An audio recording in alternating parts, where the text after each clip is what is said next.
We're going to hear testimony about the Bulletproof Vest Partnership Grant Program and other key programs that provide federal support for the men and women who serve in law enforcement.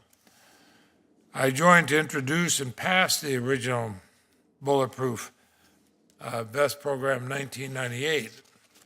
I joined with then Senator Ben Nighthorse Campbell, a Republican from Colorado. I was a Democrat from Vermont, but we both had served in law enforcement, and we wanted to join together and make it a nonpartisan issue, and passed it because we wanted to do all we could to protect the men and women in law enforcement, as they're the people who protect all of us. Just as we share the best equipped and armed forces in the world, the best equipped National Guard units, I believe that our state and local law enforcement officers need the best and most modern equipment to fulfill their mission and protect us in our communities, whether they're large ones or small ones across the country. Since we enacted the original Leahy and Campbell law, the VEST program has contributed to the purchase of nearly 1 million ballistic vests to help protect our law enforcement officers. As I said earlier, and saw Mr. Canterbury nod on this, I wish this equipment wasn't needed at all, but we know better. And I'm often thought of the importance of it when I run to police officers, whether in Vermont or around the country, and they tap their chest and just point to the vest. And it is a bipartisan tradition. I hope we can proceed to reauthorize the Bulletproof Vest Partnership Grant Program and other important law enforcement measures, and Congress will join together with one voice to send a strong, clear message to our nation's law enforcement officers. We'll do all we can to protect them, because they protect us. My name is Michael Schirling. I have the privilege of serving as the Chief of Police for the city of Burlington, Vermont.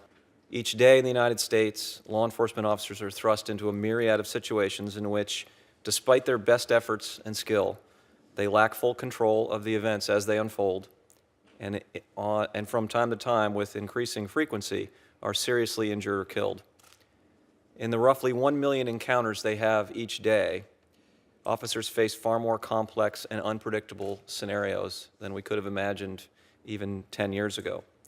This results from a wide range of complicating factors, including offenders released from our prisons, those with intractable substance abuse and addiction issues, and some in our communities with unmet mental health needs.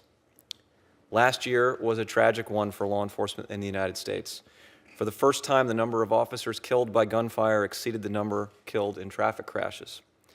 The overall number of officers killed in the line of duty rose 37% in 2010, followed by a 16% increase in 2011. The nation's police chiefs are vividly aware that we must continually evaluate and develop techniques that will protect our officers when confronted by those who will not hesitate to injure or even kill them. We owe this to those who put their lives on the line every day for the freedoms that we cherish in this nation. Among the most basic strategies is the use of bulletproof vests. My agency has mandated the wearing of vests for all uniformed personnel, and in October 2011, the International Association of Chiefs of Police stated that they believe mandatory wear should be a standard for all law enforcement agencies. As you're aware, the Attorney General has mandated that any agency receiving vest partnership funds must have a mandatory wear policy as well. Federal, state, local, university, and tribal law enforcement are doing all we can to protect our communities from crime, disorder, and the specter of terrorism. I would be remiss if I did not take a moment to recognize the fiscal reality that faces our nation today. We must be smart about the projects and initiatives that we choose to fund as our nation works to recover from a devastating recession. The safety of our nation's law enforcement officers is such a wise and necessary investment. I urge you to fund, or continue to authorize the Bulletproof Vest Partnership. Thank you, Mr. Chairman, distinguished senators, for taking testimony on this important topic.